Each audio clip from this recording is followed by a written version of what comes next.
Scott Whitwell, the off-duty police officer that was involved with the situation with Tupac in Atlanta, Georgia, who was shot in the back, actually speaks about the incident that night.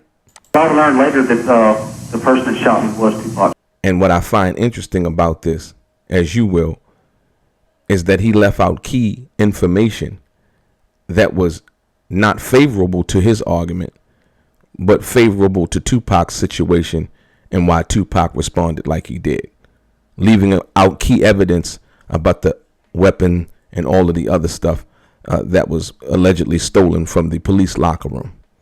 Let's get into some of this straight game. This is interesting. Yeah. Blackjack. Life is like a game of cards. It's not what you dealt, but how you play it. Yeah. Blackjack. To play each situation correctly. I remember they used to laugh at a brother. Welcome back, guys. Welcome back. It's your boy DELRAY, Richardson, platinum artist, platinum songwriter, Straight Game TV. Thank you for tuning in. I appreciate your time.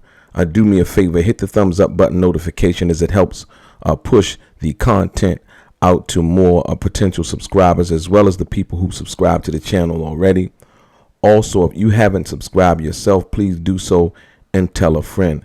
And like I always say, if this is your first time watching Straight Game TV and you would like to be one of the first people notified when I drop some of this straight game, please do me a favor and hit that little bell notification right below this video. I'm going to get right into it. I recently came across some old footage of the guy, Scott Whitwell was his name, the officer in which Tupac was involved in the altercation in Atlanta, right? And in this footage, I was surprised to hear, despite the evidence that showed something different, I was surprised to hear the officer's account of actually what happened, right? And basically in his account, there was no mention of the young man who Tupac was attempting to help and seen under duress at that particular time. Basically what happened on the night of the shooting, we had crossed the street and just about made a cross when a blue car tried to make a right turn. The car almost struck us three while we were walking. There was a little verbal confrontation between ourselves and the driver. 2 carloads of people pulled up, and the first person that stepped towards me had a pistol sticking out of his belt. I made it across this street here, and it was about that point I heard gunshots ringing out. And I felt one of them strike me in the back at my waist area. I mean, obviously I was devastated at the time of the shooting. I thought it was crazy that a famous singer will be out shooting someone in the back. There was no mention of the officer actually having some kind of weapon, some kind of illegal weapon that was allegedly stolen from the property room, if you will. And I just found it ironic how he explained what happened, and in such a routine manner, if you will, based on the situation. We all know that, Tupac wasn't charged for anything. Well, he was actually charged, but the charges were later dropped. Tupac was then sued, and I believe that he settled the lawsuit in regards to the this particular guy, Scott Whitwell, who was one of the undercover or off-duty officers at that particular time, and when this incident happened.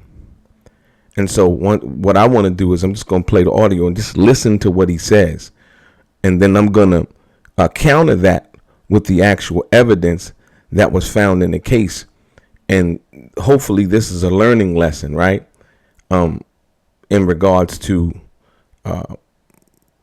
being on point, number one, but always knowing and understanding the law, number two, because a lot of us don't. And we look at Tupac and we say, well, yeah, he did X, Y, and Z, and the other thing in the video is when when Scott Whitwell says he was surprised that a rap star would be out just shooting people. You got to pay very close attention to that stereotypical statement, as if Tupac that night was just out shooting people, and Scott Whitwell was one of the people that Tupac decided to shoot. And I want you to understand that, and placing all of the blame on Tupac for the incident that happened. And like I say, when the evidence is contrary to what this officer is saying, basically, he's basically not being honest in this interview from that perspective, and nobody seemed to really catch on to that either. So check this out. Verbal confrontation with a motorist that I don't think was associated with Tupac Shakur. After leaving away from that scene, Mr. Shakur and his entourage that I found out later pulled up and surrounded myself and my brother and my sister-in-law and made threats, and they were armed in an attempt to get my sister-in-law from the scene. While running away from the scene, Mr. Shakur shot me in the back. Right. So now, we understand that Tupac was with a group of friends or whatever, and he seen the young man in duress at that particular time, not knowing who was what was who. Young black man, two white guys, allegedly harassing a young black man, and a young black man looking like he needed help from that perspective. And you have to understand there's a certain amount of arrogance sometimes that come with police officers. Not all of them, but sometimes, and you can only imagine, as I heard the guy Scott Whitwell actually speak, you can only imagine who he is and how he tries to assert his authority when he's in uniform. And it's quite evident that he was trying to assert his authority over this lone black man before Tupac and them showed up, right? And so, but the evidence, when asked, did he have a gun, Scott Whitwell, did he have a gun? He said no. Now, I don't know if his brother had a gun, because the other guy he was with was actually his brother. And so, he basically said no. When we know for a fact, based on the evidence that was found at the scene, that he did have a gun, right? That the weapon was actually stolen from the property room. I find this very ironic based on the fact that, when it comes to, basically a guy under Scott Whitwell's, position, working in the field that he works in, that he would be so dishonest, despite everybody knowing what the truth was, or a lot of people know what the truth was, because see, now with social media, it's different. You had 1, 2, 3, 4 avenues basically for information, news, and so on and so forth. News was approximately an hour long. Now we have a 24-hour news cycle, right? In which we're bombarded with news each and every day, as well as news on social media, on, people posting things from social media and all of that. And so, I just wanted to, I came across this footage and I was like, wow, this is amazing that he would, sit back and say the things that he said in reference to that incident, right? As if, or maybe at that particular time, it wasn't widely available about the information involving the case. And so therefore, once again, and it also had noted that the Scott Whitwell and the people that he were with had been drinking, and they were drunk that night. And it was also said by Tupac that they drew weapons first, and Tupac backed down, I believe, and and then came back and then began to respond in kind from the threat that he felt from them first.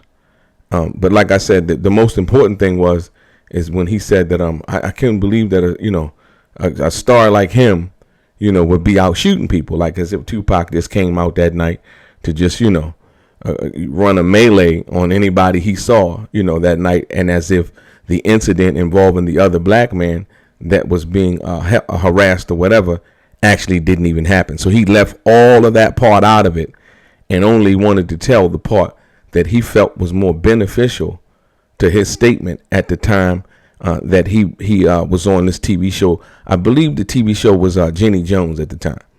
And so, yeah, I just find that very ironic.